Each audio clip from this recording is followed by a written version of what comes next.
somewhere else right now. Great. And it's true, most people, even adults, we have to go to things we don't want to go to. We have to sit through things that we don't want to sit through. And for the rest of your life, no matter how successful you are, no matter how unsuccessful you think you are, you will have to do something that you don't want to do. But my name is Abington Washington, and I write under the name A.S. Washington. Every day that you're somewhere you don't want to be, the truth of life will be that you will never be there again. That home is home, and that's why I call. So every time you say you're somewhere you don't want to be, you never know who might be in the room. Now, I'm not Bill Gates, I don't have $1 billion, but I'm working towards it. But what happens is this: they're talking about high school and applying education, listing those 10 schools. I was like you when I was in 8th grade, probably. I used to joke around, I used to sit in the classroom, have fun, but I was really, really smart, so I had to pay attention to that hard at grade 8. So what used to happen was I would joke around and I would always do things that were kind of a little off, and I would get these little notes on the back of my report card. I'm really smart, but he talks too much. You know, he's really smart, but he just, if he could just calm down and be quiet, that would be a lot better.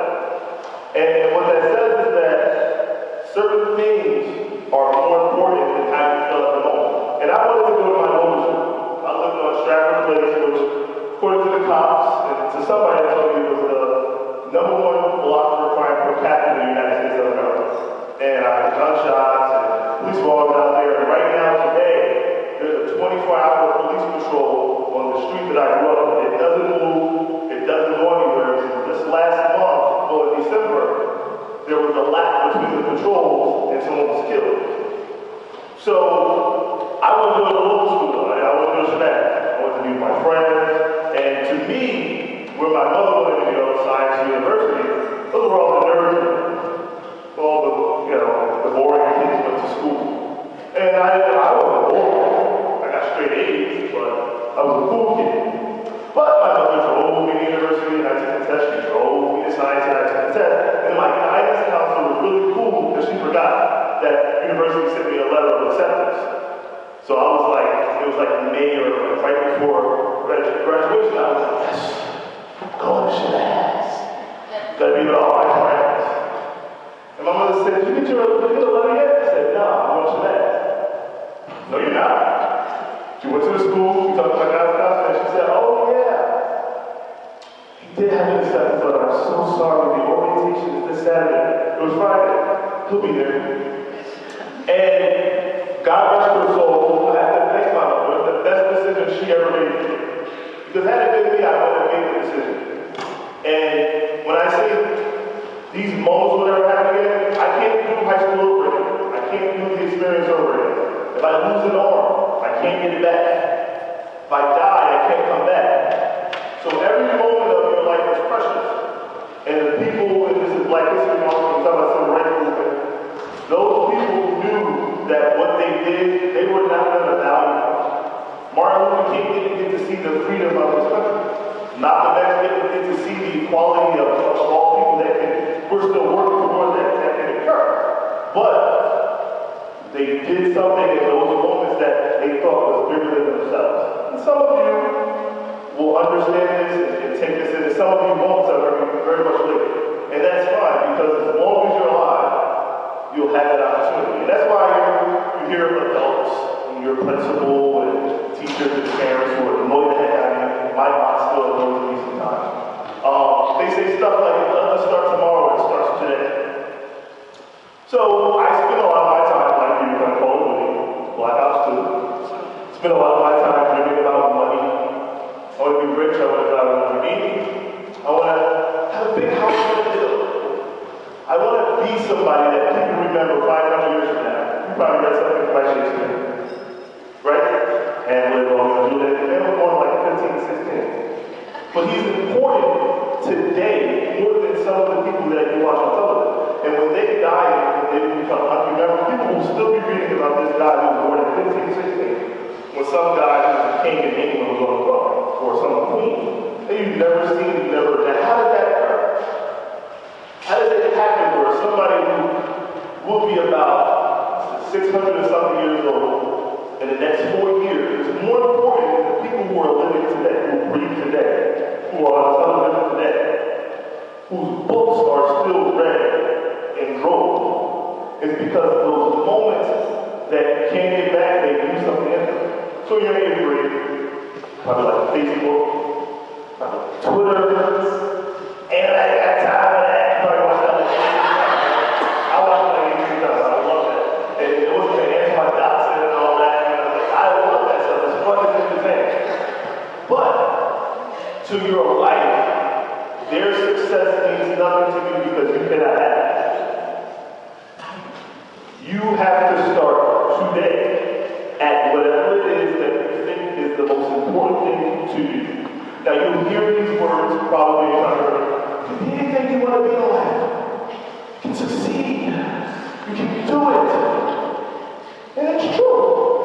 But the road that you travel is determined by you and what you want. To me, the only thing that's important in life, other than Black Ops, other than Vampire Diaries, Twitter, my night spent on YouTube, is writing books.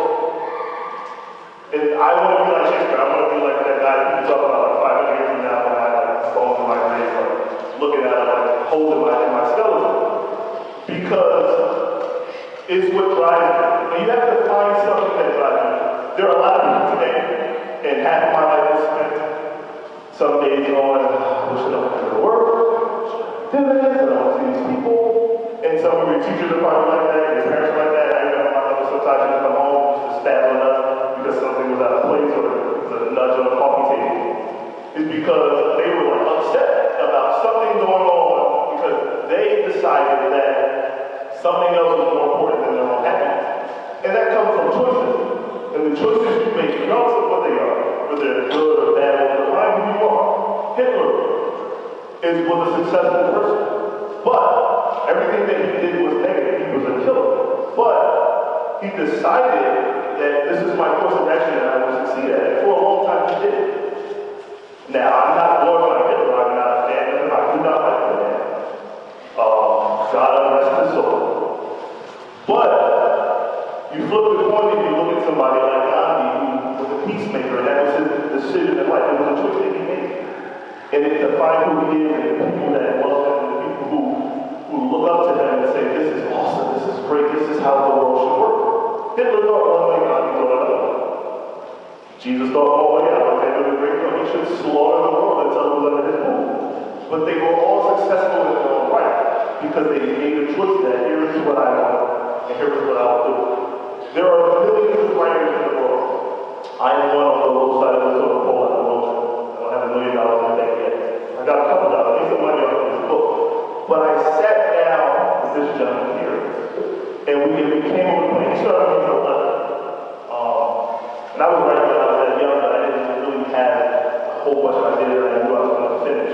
Now that's okay when you're young to know everything. Your parents should know half, or double what you know. Somebody who's smarter and more, awesome than your parents who you think of it. Might know a little more than there might be somebody who knows a little more. Everybody knows a little something about something. But this doesn't happen if I don't make the choice to sit down and write, and then publish, and then try to sell. It's called the 12, and that's part of the reason why we're here today. But the reason is we had to start. So today, whatever it is you want to do, you want to be a video game maker, start today. You want to be president of the United States, start today. If you want to be a skateboarder, X Games, NBA player, NFL player, painter, sculptor, whatever it might be that drives you, that's the driving force behind what you do for free, start today. And if you're not going to become a sculptor today, you probably put a piece of clay on those spinning wheels and it might fall off. But starting means that you're making a step to a progress. And that's all goal setting is. Goal setting is saying, this is my aim. And the most important part of that aim isn't when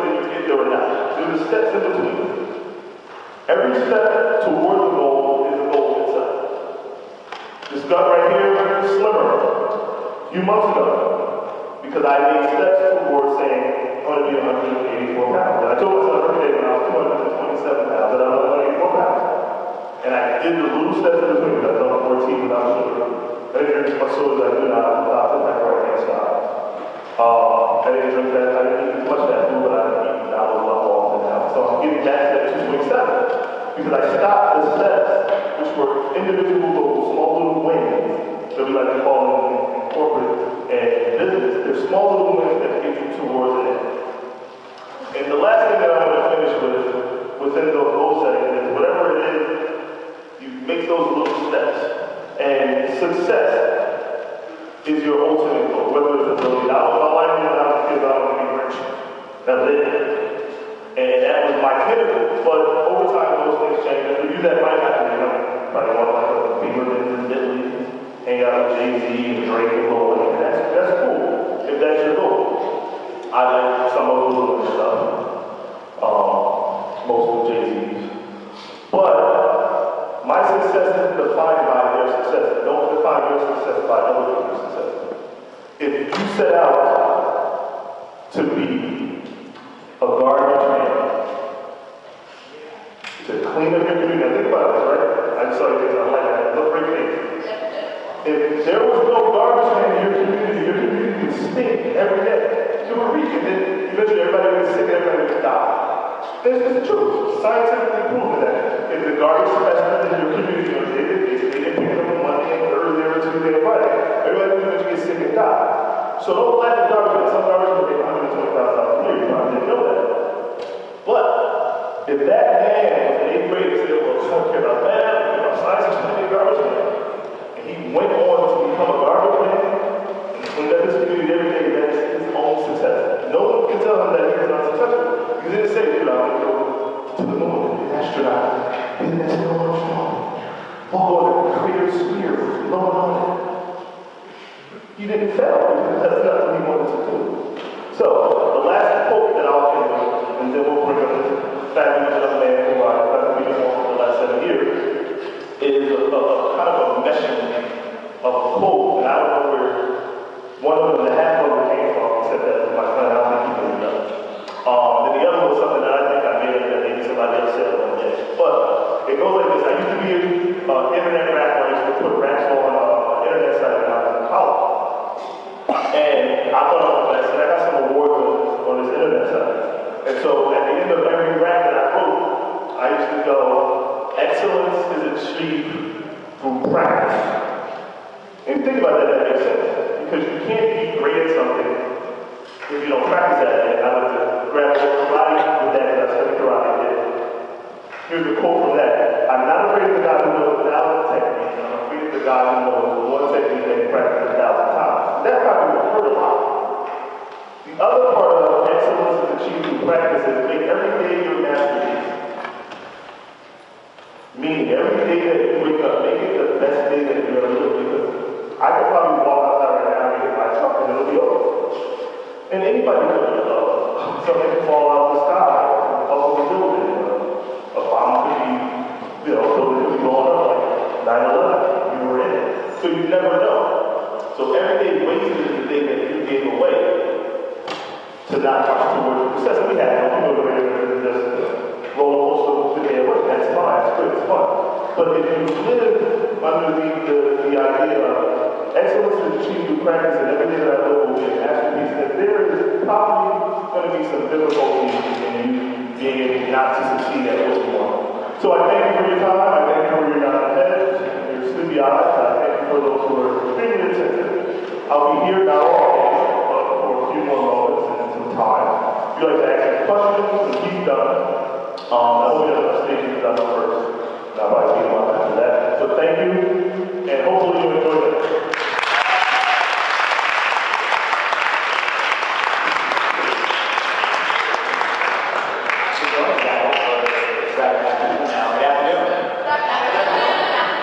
Alright, so I understand that everybody's wearing black, but I don't think we're at a funeral. Good afternoon.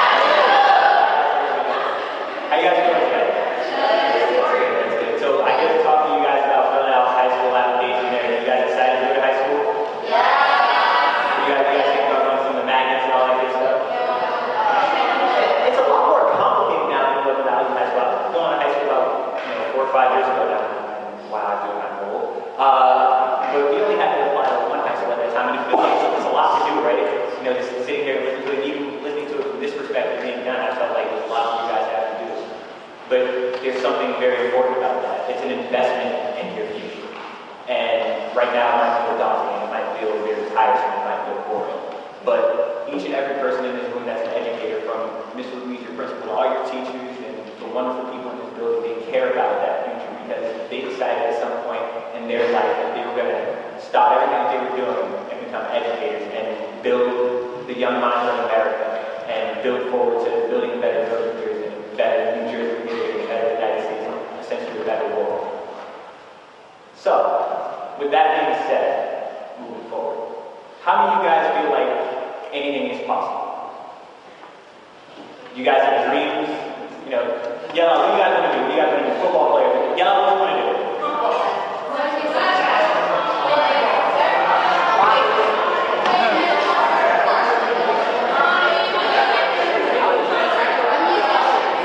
Now look at everybody next to you. Take a look at everyone in this room right now. And remember everyone's face. Because first off, after you guys graduate, the unfortunate truth is you might never see them again. But that's both a beautiful thing and a negative thing. Because there's this thing about life where people have to go on to become the most successful version of themselves that they can be. First off, I would always advise you to be nice to each and every one of your teachers because you'll come back one day and you'll thank them for everything they did. I know you guys probably are big fans. I see some people that are just like, oh. But they do have your best interests at heart. Mr. Louise was actually the vice principal of my elementary school. I was about there in Memphis. And Mr. Louise was always just a very kind and caring guy. He always wanted what was best for us, and he always cared about our futures. And he'd bash our heads and he'd get mad at us when we would do things and we would act like knuckleheads because he cared about us. And you don't realize how much someone has an impact on you until you see them again. And I had the pleasure of seeing Mr. Louise last year at a fundraising event and telling him about the book coming out.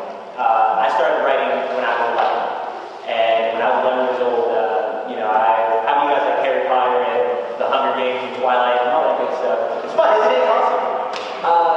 But I was a movie geek. I still am to this day. But I was into that kind of stuff. And when you start writing, I was just writing the story, and people would tell me I was crazy and that it would never work. And you know, kids made fun of me because of it. I didn't care. I liked writing. This is what I was going to do. And I made my friends' characters and some of my teachers' characters. And so many people, I incorporated them into this, and I kept doing it, and it started gaining steam to the point where people that were quote-unquote cool kids looked at it and like, you know, what are you doing? You know, this actually seems kind of cool. So then they wanted to be a part of it.